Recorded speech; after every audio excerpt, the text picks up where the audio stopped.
আপদ তাড়িয়ে বিপদকে নিয়ে এসেছি, তৃণমূলকে তাড়িয়ে বিজেপিকে নিয়ে এসেছি। আমরা পশ্চিমবাংলার মানুষকে বলতে চাইছি যে তৃণমূলের বিকল্প বিজেপি নয়।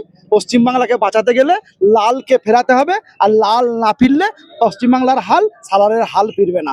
একটা উদাহরণ দিয়ে বলতে পারি, আজকে থেকে 15 দিন 20 দিন আগে যান, সালারের বুকে সোশ্যাল মিডিয়া খুললেই ভাইজানদের দেখা মিলতো, বাঘের বাচ্চাদের দেখা মিলতো। বাঘের বাচ্চা, সালার স্টেশন, সালার বাস স্ট্যান্ডের বাঘের বাচ্চা, হাড়িপাড়ার বাঘের বাচ্চা, হাড়িতলার বাঘের বাচ্চা, হাজামপাড়ার বাঘের বাচ্চা। আর আমরা তাদেরকে বলতে পারি এখন শিয়ালের মতো গর্তে ঢুকে গেছে। আমরা বলছি বাঘের বাচ্চা যদি দেখতে হয় তাহলে এখন আসুক সালারের স্টেশন ময়দানে, স্টেশনের মার্কেটে যারা দখল নিয়েছে তারা হচ্ছে বাঘের বাচ্চা। বা সালারের মানুষের যারা লাল ঝান্ডা নিয়ে রাস্তায় নেমেছে এরা হচ্ছে বাঘের বাচ্চা। বাঘের বাচ্চা দেখার ইচ্ছা হলে শিয়ালের মতো লুকিয়ে গর্তে বসে থাকলে হবে না। আজ থেকে 1 বছর আগে আমার ডিআইএফআই এর সেক্রেটারি কমরেডকে মেরেছিল এখানকার পঞ্চায়েত সমিতির সভাপতির বর নাজির, এখানকার পঞ্চায়েত সমিতির সভাপতির কর্মদক্ষ।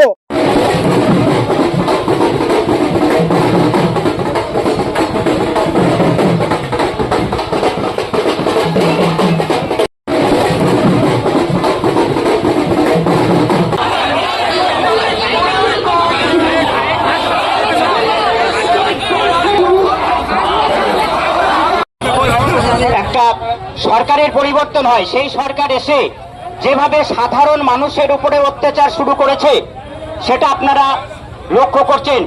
সমস্ত সামাজিক প্রকল্প ছিল সেখানে এমন ভাবে জটিলতা তৈরি করেছে সেই বিষয়।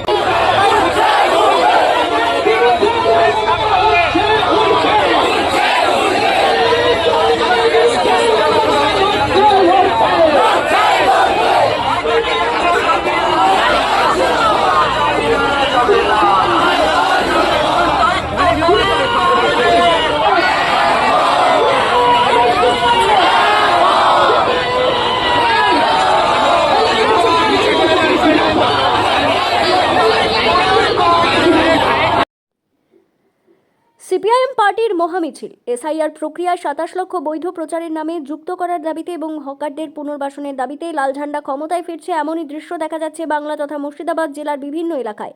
দখল হয়ে যাওয়া পার্টি অফিস উদ্ধার করল সিপিআইএম নেতাকর্মীরা। প্রায় 15 বছর বেদখলে থাকা পার্টি অফিস দখল করতে পেরে খুশি সিপিআইএম কর্মী সমর্থকেরা। এবার বিস্তারিত। বিভিন্ন দাবিকে সামনে রেখে মহামিছিলের আয়োজন করল সিপিআইএম পার্টি। সিপিআইএম পার্টির পক্ষ থেকে আজ একটি বিশাল বড় প্রতিবাদ মিছিল অনুষ্ঠিত হয়। সিপিআইএম নেতৃত্বের দাবি, এসআইআর প্রক্রিয়ায় বাদ পড়া 27 লক্ষ মানুষের নাম ভোটার তালিকা অন্তর্ভুক্ত করতে হবে। পুনর্বাসন ছাড়া হকার উচ্ছেদের প্রতিবাদে এবং সর্বত্র সাম্প্রদায়িক সম্প্রীতি বজায় রাখতে হবে, এই আহ্বানকে সামনে রেখে সিপিআইএমের এই কর্মসূচি অনুষ্ঠিত হয়।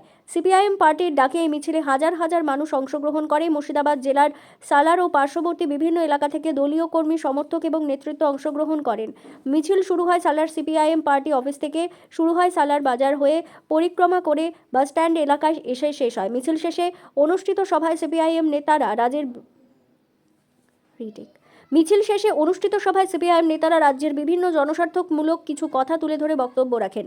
মূলত তারা মানুষের স্বার্থ রক্ষা, কর্মসংস্থান, গণতান্ত্রিক অধিকার ও সাম্প্রদায়িক সম্প্রীতির প্রশ্নে সরকারের ভূমিকা আলোচনা করেন। বিগত তৃণমূল কংগ্রেস সরকারের বিভিন্ন নীতির বিরুদ্ধে তোপ দাগেন। বর্তমান রাজ্যের সরকারের কার্যকলাপ নিয়েও সমালোচনামূলক বক্তব্য রাখতে দেখা যায় সিপিআইএম নেতৃত্বদের। সিপিআইএম নেতৃত্বের দাবি, সাধারণ মানুষের স্বার্থে রক্ষা এবং গণতান্ত্রিক অধিকার প্রতিষ্ঠার লক্ষ্যে আগামী দিনে তাদের আন্দোলন অব্যাহত থাকবে। এ বিষয়ে এছাড়া আরও কি বলছেন শোনাবো আপনাদের। এই ভিডিওটি যারা দেখছেন ভিডিওটি শেয়ার করবেন, চ্যানেলটি লাইক করবেন আর সাবস্ক্রাইব করবেন। আই লাভ মাই ইন্ডিয়া, মেরা ভারত মহান। ভরতপুর সালার থেকে আজিমউদ্দিন শেখের রিপোর্ট, আখেরিগঞ্জ নিউজ। পেয়েছে মানুষের যে গণতান্ত্রিক অধিকার, সেই অধিকার তারা প্রয়োগ করতে পারেনি। সেই কারণে এই বছরের যে অষ্টাদশ বিধানসভা নির্বাচন অনুষ্ঠিত হলো এবং 4ঠা মে যে নির্বাচন ফল ঘোষণা হয়েছে, সেই ফল ঘোষণায় আপনারা জানেন যে এই রাজ্যের মানুষের ফল কি করে হয়েছে। আমরা সেই জায়গায় দাঁড়িয়ে দেখেছি পশ্চিমবঙ্গে ডবল ইঞ্জিনের সরকার প্রতিষ্ঠিত হয়েছিল। নির্বাচনের আগে যে প্রতিশ্রুতি দিয়েছে বিজেপি সরকার, সেই সরকার আজকে পর্যন্ত এই 20-25 দিনে সেই প্রতিশ্রুতি পালন করছে না। আমরা কি লক্ষ্য করলাম, এই 25 দিনে বিজেপি সরকার একের পর এক বুলডোজার দিয়ে হকার উচ্ছেদ করার চেষ্টা করছে, রেলের মধ্যে হকার উচ্ছেদ করছে। আমরা বামপন্থীরা পশ্চিমবঙ্গে একটা সিট নিয়েও আমরা সেই হকার উচ্ছেদের বিরুদ্ধে লড়াই সংগঠিত করেছি। আমরা এই সময়কালে আপনারা জানেন কলকাতা তফসিয়া থেকে শুরু করে গোটা কলকাতার থেকে এই রেলের লাইনে হকার উচ্ছেদের বিরুদ্ধে বামপন্থীরা লড়াই ময়দানে আছে। আমরা বলেছিলাম এসআইআর এর নামে যে পশ্চিমবঙ্গে এসআই ভোটার লিস্টে 27 লক্ষ নাম বাতিল হয়েছে, আমরা এই নির্বাচন আগে সে কথা বলেছিলাম। আজকে আমরা সেই কথা বলছি যে 27 লক্ষের নাম বাদ দেওয়া হয়েছে, অবিলম্বে তাদের নাম অন্তর্ভুক্ত করতে হবে। আমরা এই সময়কালে আমরা দেখলাম 10 দিনের মধ্যে ডবল ইঞ্জিনের সরকার। পশ্চিমবঙ্গের সাধারণ মানুষ ভেবেছিল কেন্দ্রে বিজেপি সরকার, রাজ্যে বিজেপি সরকার থাকলে হয়তো গ্রামের মানুষের সাধারণ মানুষের উপকার হবে, কিন্তু ডবল ইঞ্জিনের সরকার আমরা দেখলাম এই 10 দিনে মানুষ ডিজেল, পেট্রোল, রান্নার গ্যাস থেকে শুরু করে একের পর এক দাম বৃদ্ধি হয়েছে। তার প্রতিবাদে আজকে আমাদের এই মিছিল। আমরা এই সময়কালে আমরা বলেছিলাম যে পশ্চিমবঙ্গের সাম্প্রদায়িক সম্প্রীতি বজায় রাখতে হবে। আমরা গোটা পশ্চিমবঙ্গে, গোটা ভারতবর্ষে সাম্প্রদায়িকতার পথে বসে লাল ঝান্ডা লড়াই সংগ্রাম সংগঠিত করে আমাদের মানুষকে সংগঠিত করা। আমরা এই ব্লকে আমরা কি দেখেছি, আমরা কয়েকদিন আগে আমাদের কুরবানি অনুষ্ঠিত হয়েছে, আপনার সেসব ইতিহাস আমরা জানেন। কোন জায়গায় আমরা দাঁড়িয়েছি, মানুষ যে যার ইচ্ছা খাবে, যার চাপ নিজের ইচ্ছাই খাবে, নিজের রুচি মতো খাবে, কিন্তু সেই বাধার সৃষ্টি করছে। তার বিরুদ্ধে আমরা লাল ঝান্ডা রাস্তায় আছি। আগামী দিনে আরো লড়াই সংগ্রাম করব। হকার উচ্ছেদের প্রশ্নে, সাধারণ মানুষের প্রশ্নে, খেটে খাওয়ার মানুষের প্রশ্নে আমরা লড়াই সংগঠিত করব। আর সেই জায়গায় আপনাদের সমর্থন চাই। আগামী দিনে আরো বৃহৎ সমাবেশ, বৃহৎ সভা, আমরা প্রতিটা বুথে আমরা সেই কাজ করব। এই কটি কথা বলে সকলকে অভিনন্দন, ধন্যবাদ জানিয়ে আমার পুনর্দখল বলতে পারেন, কারণ হচ্ছে 15 বছর ধরে এই রাজ্যটাকে একটা অগণতান্ত্রিক সরকার চলছিল। আবার যারা এসছে, আমরা পার্টির ভাষায় বলছি, আপদ তাড়িয়ে বিপদকে নিয়ে এসেছি। তৃণমূলকে তাড়িয়ে বিজেপিকে নিয়ে এসেছি। আমরা পশ্চিমবাংলার মানুষকে বলতে চাইছি যে তৃণমূলের বিকল্প বিজেপি নয়। পশ্চিমবাংলাকে বাঁচাতে গেলে লালকে ফেরাতে হবে, আর লাল না ফিরলে পশ্চিমবাংলার হাল সালারের হাল ফিরবে না। একটা উদাহরণ দিয়ে বলতে পারি, আজকে থেকে 15 দিন 20 দিন আগে যান, সালারের বুকে সোশ্যাল মিডিয়া খুললেই ভাইজানদের দেখা মিলতো, বাঘের বাচ্চাদের দেখা মিলতো। বাঘের বাচ্চা, সালার স্টেশন, সালার বাস স্ট্যান্ডের বাঘের বাচ্চা, হাড়িপাড়ার বাঘের বাচ্চা, হাড়িতলার বাঘের বাচ্চা, হাজামপাড়ার বাঘের বাচ্চা। আর আমরা তাদেরকে বলতে পারি এখন শিয়ালের মতো গর্তে ঢুকে গেছে। আমরা বলছি বাঘের বাচ্চা যদি দেখতে হয় তাহলে এখন আসুক সালারের স্টেশন ময়দানে, স্টেশনের মার্কেটে যারা দখল নিয়েছে তারা হচ্ছে বাঘের বাচ্চা। বা সালারের মানুষের যারা লাল ঝান্ডা নিয়ে রাস্তায় নেমেছে এরা হচ্ছে বাঘের বাচ্চা।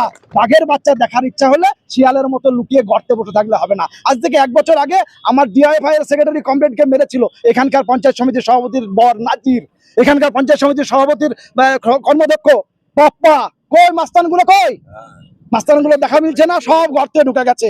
আমরা আগেই বলেছিলাম সালারের মাস্তানরা দোলে পুলিশের কোলে। একটা ছোট্ট বাচ্চাও যখন বাবার কোলে থাকে তখন মনে করে গোটা বিশ্ব ব্রহ্মাণ্ডটা তার। আর এরা পুলিশের কোলটাকে বাপের কোল মনে করে, বাপের কোলে বসে মনে করছিল গোটা সালারটা ওদের। পুলিশ ওদেরকে কোল থেকে নামিয়ে দিয়েছে, আর পুলিশ কোল থেকে নামানোর সঙ্গে সঙ্গে গর্তে ঢুকে গেছে। আমরা বলছি গর্তে ঢুকে পার পাবে না। পঞ্চায়েত সমিতির তিরপলের হিসাব ওই নাজিরের বউকে দিতে হবে। পঞ্চায়েত সমিতি, জেলা পরিষদের টাকার হিসাব এখানকার বিধায়ককে দিতে হবে। জেলা পরিষদে জিতেছে বিধায়ক, জেলা পরিষদের মেম্বার জিতেছিল, পঞ্চায়েতগুলো জিতেছে, ওই মালিয়াটি পঞ্চায়েতে তৃণমূল জিতেছে, সব হিসাব হবে। মানুষ নেমেছে রাস্তায়। আজকে শুধু এ তো সির্ফ ট্রেলার থা, পুরি ফিল্ম আভি বাকি হ্যায়। পুরো ট্রেলার হ্যাঁ, ট্রেলার দেখিয়েছি, সিনেমা দেখাবো। মুর্শিদাবাদে প্রথম, যেহেতু বামফ্রন্টের এবার 2026-এ প্রথম বিধায়ক হলো বামফ্রন্টের, আবার কি সে মুর্শিদাবাদ থেকে খাতা খোলা শুরু হলো, এরপরে চলবে? উত্তর তো বললাম, প্রথম বামফ্রন্ট নয়, বামফ্রন্ট ছিল, বামফ্রন্ট আছে, বামফ্রন্ট থাকবে। লাল ঝান্ডা ছাড়া মানুষের উপায় নাই। সেদিন যেভাবে জেলা পরিষদগুলো হারিয়েছিল তা সেইভাবেই তৃণমূল কংগ্রেস হচ্ছে দেখে আমাদেরকে হারিয়েছে, ঠিক সেইভাবেই বিজেপিও তৃণমূলকে হারালো। সব একই পায়খানার এপিট আর ওপিট। তৃণমূল কংগ্রেসকেও বিজেপি কিন্তু ওইভাবেই হারালো, আবার তৃণমূল কংগ্রেস সিপিএম কে ওইভাবেই হারিয়েছিল। পঞ্চায়েতের কলেজের ভিতরে কি হয়েছিল জানেন না আপনারা? আপনাদের তো এতদিন মেরুদণ্ডটা হচ্ছে দেখে বাঁধা ছিল, আপনাদের মেরুদণ্ডটা তো বাঁধা ছিল। আমরা বলছি আর ভয় করার দরকার নেই, মেরুদণ্ড সোজা করে মানুষের কথা বলেন। আপনি যে বললেন যে আপদ তাড়িয়ে বিপদ এনেছে, কিন্তু আপদকালীন যখন ছিল, আপদ দ্বারা যখন ছিল, এখন তৃণমূল কংগ্রেস যখন ছিল, তখন কিন্তু এরকম মিছিল, এরকম উচ্ছ্বাস কিন্তু সিপিএমের মধ্যে দেখা যায়নি। বিপদ আসার ফলে কি এই উচ্ছ্বাস? তার জন্যই তো আপদ বলেছি, তার জন্যই তো আপদ বলেছি। আপদ সরে গেছে বলে তাই মিছিল ছিল না। আপদ ঝরে গেছে, বিপদ চলে এসছে, দেওয়ালে পিঠ থেকে গেছে, দেওয়ালে পিঠ থেকে চাড়া মেরে মানুষ বেরিয়ে এসছে, দেওয়ালে পিঠ থেকে মানুষ বেরিয়ে চাড়া মেরে বেরিয়ে এসছে। বিপদের জয়ের ফলে কি সিপিএম বিপদের জয়ের ফলে নয়, বিপদের ভয়ে সংকটে বেরিয়ে আসতে বাধ্য হয়েছে মানুষ। আরো বেরোবে, বললাম তো, এ তো সির্ফ টেলার হ্যায়, ফিল্ম আভি বাকি হ্যায়, বললাম তো। সিপিএম এর আগে যখন সরকারের পরিবর্তন ঘটলো এলাকায়, তখন আমরা দেখলাম বিজেপিকে এখানে ভারতবর্ষের পতাকা নিয়ে, ভারতবর্ষের জাতীয় পতাকা নিয়ে মিছিল করতে, কিন্তু সিপিএম কে দেখলাম সিপিএম এর ঝান্ডা নিয়ে মিছিল করতে। বিজেপির পতাকার সঙ্গে জয় শ্রীরামের মিছিলের স্লোগান ছিল। আমরা বলছি বিজেপি রাজনৈতিক দল। এর আগে তৃণমূল কংগ্রেসকে মুসলমানদেরকে ভাবিয়ে দেওয়া হয়েছিল যে মুসলমান তৃণমূলের দল, যে এখন মুসলমানগুলো বুড়ো আঙুল চুষছে আর বলছে কি বিপদ করেছিলাম 15 বছরে, কি ভুল করেছিলাম। আমি হিন্দু ভাইদের কাছেও বলবো, তৃণমূল কংগ্রেসকে মুসলমানরা নিজের ভেবে যে ভুল করেছিল, হিন্দুরা বিজেপিকে নিজের ভেবে সেই ভুলই করবেন না। কোনো রাজনৈতিক দল কোনো ধর্মের হতে পারে না, আমরাও কোনো ধর্মের নই, আমরা সাধারণ মানুষের। আমরা এই হকারগুলো যাদের তুলে দেবে তাদের পেটে লাথি মারছে বিজেপি, যাদের কুরবানিকে অন্যায়ভাবে আটকে দিল তাদের হচ্ছে অন্যায়ভাবে চাকরি কেড়ে নিচ্ছে, যাদের হচ্ছে চুরি করে নিচ্ছে টাকা, তাদের। আমরা গরিব মানুষের, সাধারণ মানুষের। পার্টি অফিস পুনরুদ্ধার হলো? পুনরুদ্ধার নয়, এই পার্টি অফিসটা ভয়ে বন্ধ করে দেওয়ার চেষ্টা হয়েছিল। পার্টি অফিসটা আমাদেরই ছিল, তাদের পার্টির এখানকার দামাট বাহিনী, বললাম না ভাইজান, বাস স্ট্যান্ডের ভাইজানদের ভয়ে, হাড়িপাড়ার ভাইজানদের ভয়ে, যে ভাইজানদের ভয়ে আপনারা খবর দেখাতে পারতেন না, যে ভাইজানদের ভয়ে আপনারা সঠিক খবর দেখাতে পারতেন না, সেই ভাইজানদের ভয়ে মানুষ বেরোতো না। ঠিক কে বলছে ছিল না? একমাত্র সিপিএমেরই ছিল। চোখে চশমাটা খুলে প্রশ্ন করতে হবে, চোখের চশমা খুলে প্রশ্ন করতে হবে। চশমা পড়লে আপনি অন্ধকার দেখবেন, লাল চশমা পড়লে এখনই লাল দেখবেন, কালো চশমা পড়লে কালো দেখবেন, কিন্তু সাদা চশমা পড়তে হবে। লালকে লাল আর কালোকে কালো, চোরকে চোর আর ভালোকে ভালো বলা শিখতে হবে। দাদা এই মিছিল আমাদের প্রথম মিছিল নয়, এই এলাকার পার্টি জন্মেছে 1967 সাল থেকে, এবং সালারের বুকে আমরা দীর্ঘ লড়াই সংগ্রাম করে এসেছি। 7টা পঞ্চায়েত আমরা দখল করেছিলাম, পঞ্চায়েত সমিতি দখল করেছিলাম, জেলা পরিষদ দখল করেছিলাম, কিন্তু আমরা আজকে গণতন্ত্রের পক্ষে, আজকে আমরা বিকেন্দ্রীকরণ পঞ্চায়েতের সেটা আমরাই করেছি। আর তৃণমূল কংগ্রেসের কাছ থেকে ছিনিয়ে নিয়ে ওরা কিন্তু যেহেতু নির্বাচনে জিতেনি, ওরা কিন্তু আজকে অনৈতিকভাবে ওরা তৃণমূল আজকে পঞ্চায়েতটা চালিয়েছে। আমরা এই কথাই বলতে চাই যে আমরা হজরের সিপিএম নয়, খুব পরিষ্কার কথা। আমরা 67 সাল থেকে এখানে সিপিএম করছি। যারা আজকে তৃণমূল করেছে তাদের জন্ম কদিন, আজকে বালির বাঁধ আজকে ওরা চলে গেছে। 15 বছর ধরে আমাদের বুলডোজার চলছে, 15 বছর, 11 সাল থেকে বুলডোজার চলছে। 1200 কর্মী খুন হয়েছে 72 সালে, 20,000 কর্মী ঘর ছাড়া হয়েছে। আবার বামফ্রন্ট আসার পর 3200 কর্মী খুন হয়েছিল। আবার বামফ্রন্টে যাওয়ার পরে আবার তৃণমূলেরা ঠ্যাঙ্গারি বাহিনীরা তারা আমাদের প্রায় 550 কর্মী খুন করলো। আমাদের লাল পলিতে আমাদের এই ফসল, সুতরাং আমরা ছেড়ে দেয় না, 1 ইঞ্চি মাটি আমরা ছাড়বো না। যেভাবে ফ্যাসিবাদ সঙ্গে আমাদের লড়াই হয়েছে হিটলারের জমানায়, আমরা সেখানে 1 ইঞ্চি মাটির জন্য 242 জন করে সৈন্য খনিত। আমরা পশ্চিমবাংলার মাটিতে আমাদের কমরেডরা পাহাড় থেকে শুরু করে সাগর নড়াইল পর্যন্ত গোটা পশ্চিমবাংলায় 38,000 গ্রামে 354টা ব্লকে আমাদের লাল ঝান্ডার কমরেডরা তারা বুকে বুক দিয়ে দাঁতে দাঁত দিয়ে লড়াই করেছে। সুতরাং আমরা মাটি ছাড়িনি। আমাদের অনেক কমরেডদের নামে কেস দিয়েছে, অনেক কমরেডকে বাড়ি ছাড়া করেছে। আমরা এখনো পর্যন্ত তাদের কিছু করিনি, এই কারণে যে আমাদের মধ্যে মনুষ্যত্ব আছে। আমরা সিপিএম পার্টি করি, আমরা মানুষকে ভালোবাসি, গরিব মানুষের পক্ষে থাকি। আজকে বিজেপি বলেন এরা একটা ছোলা কলাই দাঁড়াতে দিলে 2টো দানা বেরোয়। আজকে যেটা বিজেপি সেই তৃণমূল। আজকে সেই জন্যই তারা আজকে আমাদের হকারদের উচ্ছেদ করতে চাইছি। বামফ্রন্ট সরকার ছিল তখন আমরা হকারকে আমরা সরিয়েছি, কিন্তু পুনর্বাসন দিয়েছি। আমাদের ডিমান্ড হচ্ছে, ডিমান্ড হচ্ছে যে হকারকে পুনর্বাসন দিতে হবে, 100 দিনের কাজ দিতে হবে। নিত্য প্রয়োজনীয় জিনিসের দাম আকাশ হচ্ছে, ডিজেল পেট্রোল রান্নার গ্যাসের দাম আকাশ হচ্ছে। এগুলোকে নিয়ন্ত্রণ করতে হবে এবং তার সঙ্গে সঙ্গে সাম্প্রদায়িক সম্প্রীতি বজায় রাখতে হবে। ভারতবর্ষ একটা জাত নয়, হিন্দুদের জাত নয়। ভারতবর্ষ আজকে 534টা জাতি, 136টা ভাষা, নানা ভাষা, নানা মত, নানা পরিধানের দেশ। এই দেশে ভারতবর্ষ মিলনমোহন। সুতরাং ভারতবর্ষে মুসলিমদের যেমন অবদান আছে, হিন্দুদের আছে, জৈন খ্রিস্টানদের আছে। অতএব ভারতবর্ষকে ব্রিটিশ সাম্রাজ্যবাদকে আমরা তাড়িয়েছিলাম, 7 সমুদ্র 13 নদী পার করেছি। অতএব এখানে সব মানুষের সমান মর্যাদা দিতে হবে। সেকুলারিজম যে কথাটা আম্বেদকরের নেতৃত্বে ধর্ম নিরপেক্ষ রাষ্ট্র, এই দেশে বালিকে পূজা করবে, ইটকে পূজা করবে, সিমেন্টকে পূজা করবে, করুক কোনো আপত্তি নেই। কেউ নাস্তিক যদি হয় তাকেও রাখতে হবে আমাদের এই দেশে। আবার কেউ যদি ধর্ম করে তাকে ধর্ম করতে দিতে হবে। কিন্তু ধর্মের নামে আজকে রাজনীতি করছে। কেন মুসলিম সম্প্রদায়ের মানুষ কেন কুরবানি দিবে না? কেন কুরবানি দিবে না? এটা তো ত্যাগের বিষয়।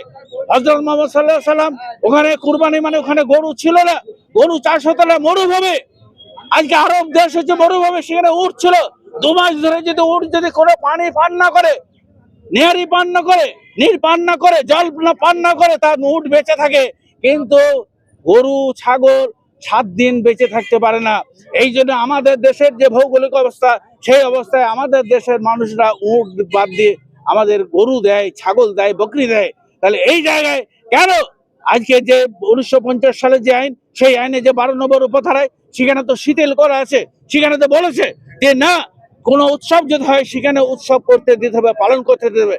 আজ একটা সার্কুলার নেই এবং কোন গভর্নমেন্ট অর্ডার নেই, শুধু একটা জুতা আর কয়েকটা মিডিয়ার মাধ্যমে প্রচার করে দিলে কুরবানি বন্ধ হয় না। তার কারণ যে কুরবানি মুর্শিদাবাদ জেলার মানুষের গোপনীয়ত ভাবে দিতে হবে, রাস্তাঘাটে দেওয়া যাবে না। আমরা সেই জন্য আমরা বলেছি সালারের উপরে টার্গেট করছে। আমি বলছি টার্গেট করবেন না। সালারের মানুষ খুব নিরীহ মানুষ, সালারের মানুষ সাংঘাতিক নিরীহ মানুষ। যেভাবে আজকে স্বৈরতান্ত্রিক শক্তি এবং আমাদের অন্যান্য শক্তি, অশুভ শক্তি, তৃণমূলের শক্তি যেভাবে গরিব মানুষ, খেটে খাওয়া মানুষের উপরে যেভাবে লাথি মেরেছে, পরিচয় শ্রমিকদের উপরে যেভাবে অন্যায় অত্যাচার করেছে, সেই জায়গায় দাঁড়িয়ে এখনকার সিপিএম খুব ধৈর্য ধরে আমরা চলেছি। আমাদের